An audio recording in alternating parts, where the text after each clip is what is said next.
नमस्कार, माझं नाव अर्चना हरवंदे. मी 64 वर्षाची आहे.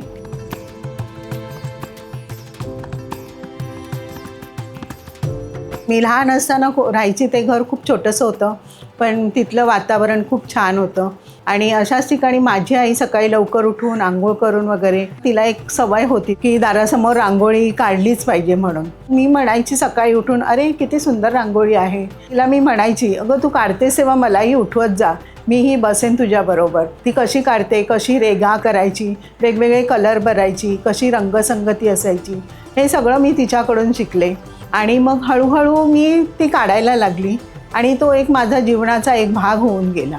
कधी कधी तर एक सिंपल साधी अशी काढते, पण कधी सण असेल वेगळे त्यावेळेस असं वाटतं की आपण काहीतरी छान काढावं. आणि ह्यापासून मला खूप छान आनंद मिळतो. आणि हाच आनंद मी शेअर करण्यासाठी 50 above 50 India's senior superstar talent हंटमध्ये rangoli artist of the year या श्रेणीत सहभागी होत आहे. त्याचप्रमाणे आपणही सगळ्यांनी याच्यामध्ये सहभाग घ्यावा. या संधीचा उपयोग करून आपण खयालमार्फत खूप काही आपले गुण लोकांसमोर आणू शकतो आणि आपण आणण्याचा प्रयत्न करायलाच पाहिजे.